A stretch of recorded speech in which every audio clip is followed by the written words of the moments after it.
I'm no longer taking a risk because that's the real price of gas now. But the difference is that our own is already on ground, and God willing, by October this year, it will be functioning. And then we are also producing domestic gas for local consumption from that plant. So things are changing. Yeah. The next stage now is for us to look at what happens to Akpabio in the next 4 years. We must redouble our efforts in agriculture. Any community that cannot feed itself cannot survive. We have a program we call Integrated Farmer Scheme. We bring in young graduates and train them. After the training, we give them stipends of 500,000 naira each for them to open small farm holdings, and some go into poultry work, some do snelling, some rabbitry and all that. We'll continue with that program, but majorly, we want to encourage agro-allied industries in the state. We've looked at Akwa Ibom and we realized that at least one industry could be sited in each local government of the state to create employment opportunities. That is why we came to the United States. That's why I said I must come and talk with you. We need to develop this partnership. We must work together now to create the necessary industries and then give employment opportunities. I believe it's important that you come and join me. What I've done in government is that for this year alone, between now and December, we budgeted 20 billion naira to partner with the private sector towards industrial growth. I'm sure my people must have told you this. So you need to come up, any idea you have, whatever industry you think we can cite, this is the time for us to move. We cannot wait for Nigeria. Different. Because this is a great opportunity. The only state that is named after God in Nigeria is Akwa Akpabio. So I think this is where we must go, and we can succeed if we work together. Government cannot run an industry. Government has not been good in that aspect. But what I will do is I'm prepared to put in equity. I'm also prepared to give a loan, soft loan, even without the payment of interest. So some of you, and at least for this purpose, I'm talking about serious-minded people, because I've had people who joined the opposition from diaspora. And then when I looked into their history, I realized that there were people who came to me with 5 white men, and they said they wanted half of Uyu, that they want to build 2,900 houses, and they wanted land. And then 2 days later, they came to me that they didn't have money to pay their hotel expenses. I don't know whether one of them is here, the leader of that delegation, because at least, I'm not one of those people, when I see a white man, I shake. I don't shake because I've seen a lot of white men. Many years ago, before, when I was appointed commissioner in 2002, I went to, and then one of my brothers said, why are you working as if you are the first commissioner here? That after all, Victor Odofia was appointed commissioner for Oats in the High Court.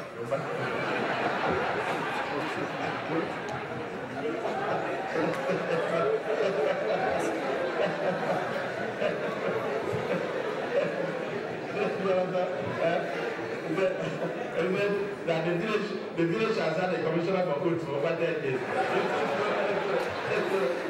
So don't do, I think you are not the first commissioner here. My grandfather used to deal with a lot of white people. That was why I had 29 wives and 36 concubines.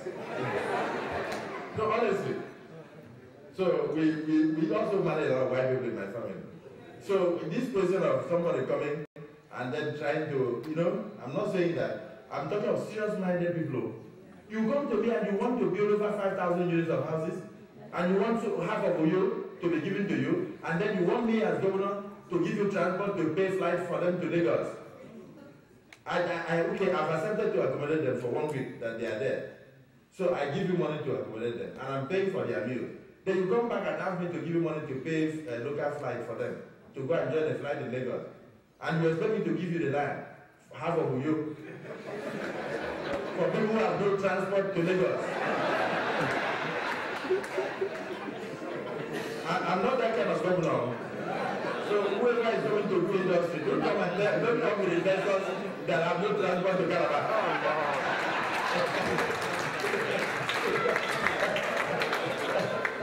And as soon as you refuse to give him the money to transport them to Abuja, the next thing they have done is go forum. They've done it go forum.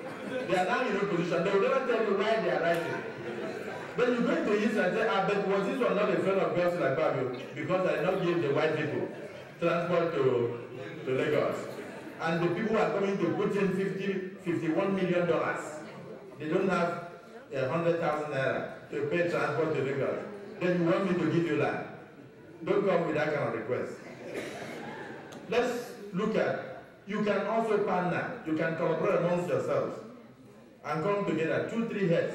We have had a problem in the state where everybody wants to own something in totality. It is not right. You can own 5% of a living company than to own 100% of a dead one inside your briefcase.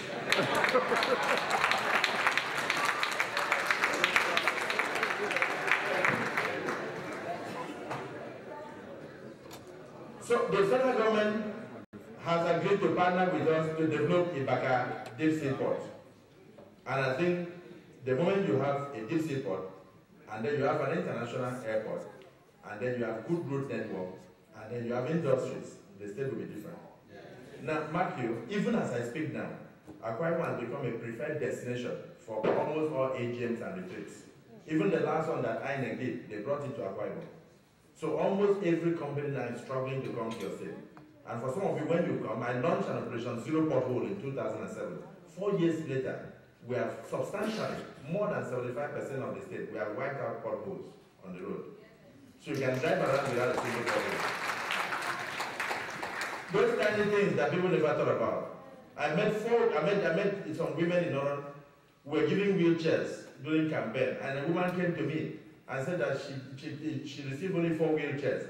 Your Excellency, please give me one more. I said, why? She said she has 6 children. 5 of them are cripples. No, this is a life experience. 5 of the kids that you should carry 4 home, that they will go and fight.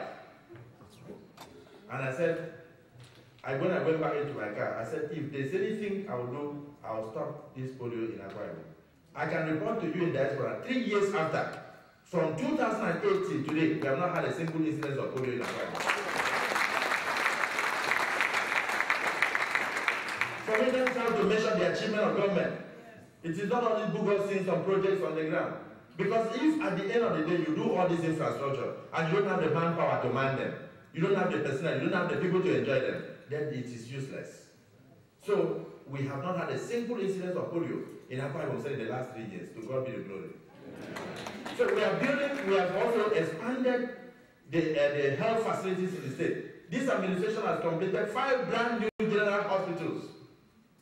One of them is sited in Ibron, waterlogged area that nobody thought was possible, commissioned by Mr. President. But now one is sited in this Obodo. This, in fact, let me tell you, in totality, what am I saying?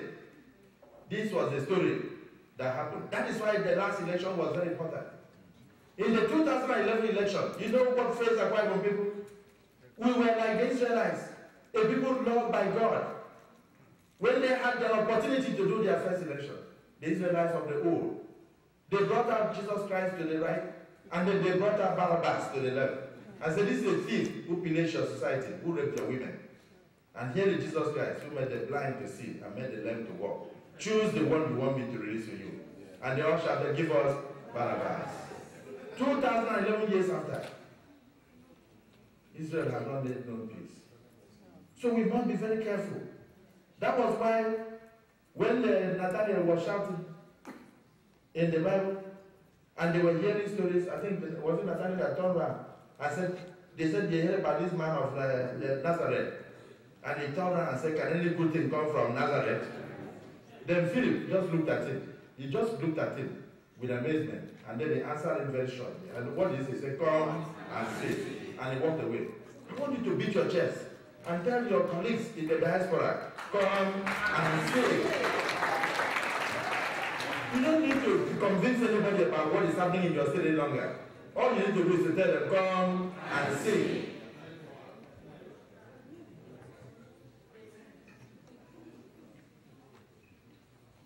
The technical advisor will distribute what would have been my speech to you on the situation in the state and where we are going. But like I said, I came to interact with you and to thank you that we did not make a mistake in 2011. We had two. They attempted to bring ethnic politics into the state, which is also what I noticed that they are trying to do in the diaspora, trying to divide you in Akisa. I don't want you to agree to that. Even in Lagos, many of us, the moment you leave Akwa Ibom, you are in Lagos. You don't want to know where you come from. You are all Akwa Ibom people. Then talk less of traveling thousands of miles to come here. Somebody is trying to say, I'm a Bibio, I'm Anna, I'm Oron, I'm this. As far as I'm concerned, that's madness. The person is still living in the past. The person is living in the past. I went to a federal government college, up to my senior secondary school. My friends are across the country. My ADC that you are seeing here is from Bauchi. The other one is from Kano, the CSO. My uncle is from Benue. The same way, my commissioner of finance is Ibibio, my secretary to government is Ibibio, and all sort of people, even my special representative in Abuja, I think she's from, is it Ikoma, or one of those places. The people who give me food 24 hours are not from they are not from my tribe. We must build a state as one. Our children are intermarrying on a daily basis. We cannot afford to go and do the things that are people doing. What gives me joy is that I sit in government house and I'll ask a steward and say, oh, where are you? He will tell me it's from it too. It's from there. There is no fear that it's going to poison me because you're a fool. You leave the world when God wants you to leave the world. So anybody who is trying to bring ethnicity amongst you does not want to see progress. You can know where you are born into, but you can never know where you will die from. God did not make mistake in creating Chinese, Japanese, Americans, blacks, and all that, and putting them together in one world. The same way, God did not make mistake in bringing the Anan, the Oron, the Akwa, the Ibibio, the Obodo, the Eket person, and then of course the Ignorant, all of them, putting them as one Akwa. We must strive. God is testing you. The way you learn to live in the world with the fellow American, with the fellow Chinese, with the Japanese, with the Caucasian, that's the same way you must also learn to live in your state, with your own, with the people, with that. Because at the end, when you go back to your creator, you ask you, how did you relate with my people? If you say you love my people, then feed my flock. Am I right? And God said, who is your neighbor? Your neighbor is not the same person from the same tribe with you. This is my problem. I will remain destabilized forever. Some people accuse me. You can imagine how a former governor went to tell Obasanjo that he cannot hand over the government to me because my wife is Igbo. And Obasanjo said, but your wife is not even Nigerian.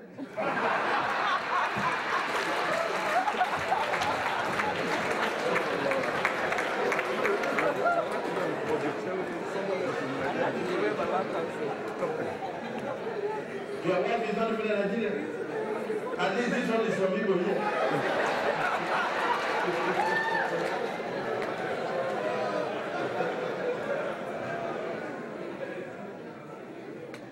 So what I would like you people to do is you are seeing your governor today. In 4 years, I can tell you plenty of things that we have done. We've done over 3,000 projects. There's no local government that cannot boast of at least 70 completed projects, either from electrification or rehabilitation of school or potable water. And you need to know, you need to boast about it. Because if you don't tell people, they won't believe you. We made a state with 2,700 villages and only 1,062 were connected to the national grid. In under 4 years, we have given like to additional 1,400 villages. We have raised electricity coverage in Akwa Ibom from 39% to 85%. There is no month that we don't take delivery of brand new transformers from Germany, the best. And what I'm assuring you is that before the end of 2012, there will be no village left in Akwa Ibom without electricity.